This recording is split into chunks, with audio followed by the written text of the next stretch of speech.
दोस्तों, सबसे पहले आप इस वीडियो को लाइक कर दीजिए क्योंकि बाद में आप लाइक करना भूल जाते हैं। तो प्लीज़ वीडियो को टक से लाइक कर दें।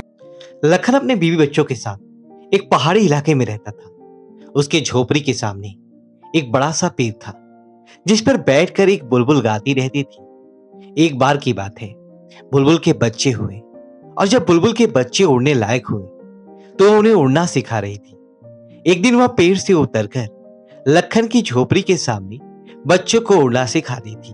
उन्हें दाना चुगना सिखा रही थी, उनके साथ खेल रही थी। लखन भी अपने 3 साल के बच्चों को अपनी गोद में लिए ये सब देख रहा था।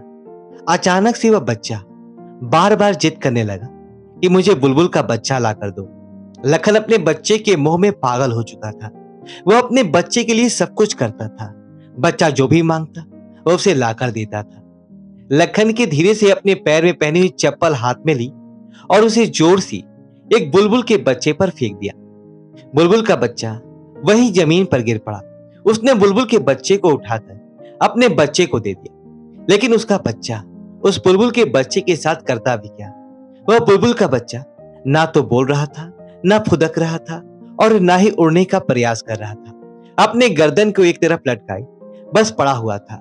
वह बच्चा उसके साथ क्या करता। थोड़ी देर उसने उसके पंख देखे, उसका रंग देखा, उसे हिलाया डुलाया, लेकिन वह बुलबुल का बच्चा तो अपने गर्दन लटकाए निष्प्राण पड़ा हुआ था। उस बच्चे ने उसकी आंखों में अंगुली डाली, उसकी चोंच खोलनी चाहिए, उसे दबाया और फिर उसके पैर पकड़कर उसे आसमान की तरफ उछाल दिया। वह बुलबुल का बच्चा धड़ाम से जमीन पर आ गिर पड़ा, क्योंकि वह तो पहले ही मर चुका था। लेकिन बच्चा तो बच्चा ही है। उसने उस बुलबुल के बच्चे को बुरी तरीके से छत बिछत कर दिया, उसके सारे पंख नोच डाले, उसकी गर्दन मरोड़ दी। और लखन ये सब देख रहा है। वह यह सोचकर खुश है कि बच्चा खेल रहा है, लेकिन यह सब देखकर उसके अंदर जरा भी दर्द, जरा भी रहम नहीं है। क्यों? क्योंकि मोह में इंसान इसी तरह अंधा हो जाता है, जर हो जाता है। मोह इंसान का बहुत बड़ा शत्रु है। यह उसे अंधा बना देता है, उसके अंदर निर्दयता और जड़ता लाता है और मनुष्य अपने इस अंधेपन का शिकार होकर इतने अधर्म इकट्ठा कर लेता है कि जब उसका हिसाब देना पड़ता है तो कहता है कि मैंने तो कुछ किया ही नहीं। यही अंधापन है और यही जड़ता है लोगों की। जिस प्रकार महाभारत में धृतराष्ट्र अपने बड़े पुत्र दुर्योधन के मोह में इतना अंधा हो गया था कि उसके दुर्योधन के सभी बुरे कृत्य उसके नादानी और बचपना प्रतीत होते थे। और मोह में इंसान के साथ अक्सर ऐसा ही होता है। अगले महीने बरसात का मौसम है, लेकिन बुलबुल डर के मारे कई दिनों तक उसकी झोपड़ी के सामने वाले पेड़ पर भी नहीं आई। लेकिन 1 महीने बाद जब उसके बच्चे बड़े हो गए, उड़कर दूर चले गए और वह अकेली रह गई, तो फिर वह आने लगी और फिर से गाने लगी। लखन और उसका बच्चा उसके गाने को बड़े ध्यान से सुनते और उसे और उसके बच्चे को देखने का प्रयास करते, मगर बुलबुल के बच्चे तो दूर जा चुके थे। वह अकेली थी। एक दिन अचानक बरसात शुरू हो गई और पूरी रात बरसात हुई। घर में कोई राशन नहीं था, इसलिए अगली सुबह बरसात रुकते ही लखन राशन और खाने पीने का सामान लेने बाजार चला गया। घर में सिर्फ पत्नी और बच्चा थे। अभी लखन बाजार से सामान ले ही रहा था कि फिर से बारिश पड़ने लगी। चारों तरफ काले घने बादलों ने पूरे आसमान को ढक लिया और तेज हवाओं के साथ अचानक बादल फट गया और इतना पानी गिरा कि लखन की झोपड़ी का नामो निशान मिट गया। ऐसी मूसलाधार बारिश हुई कि उसकी झोपड़ी, उसकी पत्नी और उसका बच्चा सब बह गए और पता भी नहीं लगा कि बहकर कहां चले गए। लखन बाजार में ही फंसा रहा। 2 दिनों बाद जब बारिश रुकी और वह वापस आया, तो उसने देखा कि वहां तो कुछ भी नहीं है। वहां तो बस चारों तरफ पत्थर ही पत्थर बिखरे पड़े, जो पहाड़ से बहकर नीचे आ गए थे। उसे बड़ा सदमा लगा और पागल से हो गया। दिन रात भटकता रहा, खाना पीना सब भूल गया और पागलों की तरह भटकता भटकता वह एक दिन किसी सुनसान जगह पर एक पेड़ के नीचे गिर पड़ा और अब उसके अंदर उठने की भी ताकत नहीं बची थी। वह बेहोश हो गया और कई दिनों तक बेहोशी की हालत में वहीं पड़ा रहा।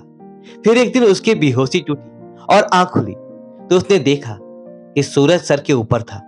पेड़ से उसी बुलबुल की आवाज आ रही थी और चारों तरफ आम बिखरे पड़े थे।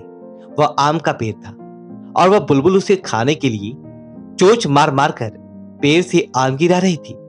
वह उठा उसने एक आम खाया, दूसरा आम खाया और इस तरह से उसने कई आम खा लिए। यह देखकर बुलबुल खुशी से गाना गाने लगी। शायद सोचती होगी कि अब यह ठीक हो जाएगा, इसके अंदर ताकत आ जाएगी। तभी एक आम बुलबुल ने और गिराया और उसके सामने दूर आकर जमीन पर बैठ गई। उसने बुलबुल को ध्यान से देखा और वह अंदर से द्रवित हो गया, भावुक हो गया और जोर जोर से फूट फूट कर रोने लगा और खुद को कोसने लगा कि मैं कैसा आदमी हूं, अपने बच्चे के मुंह में आकर इसके बच्चे को मारकर अपने बच्चे के लिए खिलौना बना दिया। लेकिन यह पक्षी फिर भी मेरी रक्षा कर रहा है, मुझे खाने के लिए आम तोड़ कर दे रहा है। उसे अपने कृत्य पर आत्मग्लानि होने लगी, खुद पर घिन आने लगा। वह पश्चाताप और आत्मग्लानि से भरकर जोर जोर से रोने लगा। लेकिन वह बुलबुल मानो उसे कह रही हो कि कोई बात नहीं। वह उसके सिर के ऊपर मंडराने लगी, शायद उसको चुप कराना चाह रही हो और जोर जोर से कह रही हो कि कोई बात नहीं, जो हो गया उसे भूल जाओ। कुदरत ने हमें देना दिखाया है, एक दूसरे की मदद के लिए बनाया है, लेकिन हम ही एक दूसरे की मदद नहीं करेंगे तो कौन करेगा। लखन चुप हो गया, लेकिन उसके अंदर एक भाव गहरा हो गया कि मेरा तो सब कुछ लुट गया, जिसको मैंने अपना समझा था, अपना माना था। लेकिन आज के बाद अगर दूसरे के काम नहीं आ सका तो मेरा जीवन व्यर्थ है। कोई भी इस दुनिया में मेरी तरह दुखी नहीं होना चाहिए। सबकी हर जीत की मदद होनी चाहिए, सबको भरोसा मिलना चाहिए कि उसकी सुरक्षा होनी चाहिए। और उसने प्रण कर लिया कि अब से वह मेहनत करेगा और जो भी कर सकेगा दूसरों के लिए करेगा, क्योंकि इस कुदरत ने हमें एक दूसरे की सहायता के लिए ही बनाया है। उसने बुलबुल के हाथ जोड़े, अपना माथा जमीन पर रखा और कहा कि आप मेरे गुरु हैं और मुझे शिष्य के रूप में स्वीकार करें। बुलबुल तो बोलकर दूर पेड़ पर जा बैठी थी। उस दिन से लखन ने जंगल से लकड़ी लाकर बेचना शुरू कर दिया। उसे अपनी रोजी रोटी का साधन बनाया और उसे 2 वक्त की रोटी के बाद जो भी उसके पास पैसे बचते वह उसे दिन उन पैसों से किसी भी गरीब की, किसी जानवर की, औरतों की, परिंदों की मदद करता, उनके लिए खाना लाता, उनको खाना खिलाता, किसी बीमार को दवा दिला देता, कुछ भी किसी भी प्रकार की सेवा करता। अब मानो जैसे उसकी जिंदगी सेवा और त्याग ही बन चुकी थी। दूर दूर के कामों और शहरों के लोग अब उसके बारे में जानने लगे थे। सभी को यह पता चलने लगा था कि कोई ऐसा एक व्यक्ति इस इलाके में है जो किसी भी प्रकार की सेवा और मदद के लिए हर पल तैयार रहता है। धीरे धीरे दूरी इलाकों के लोगों ने उसे जान पहचान बढ़ाई, उसको एक बड़े समारोह में बुलाया, उसका खूब मान सम्मान किया और उसके साथ मिलकर सेवा करने का प्रण लिया। कहते हैं कि आज वह इलाका बुलबुल सेवा के नाम से पूरे संसार में प्रसिद्ध है।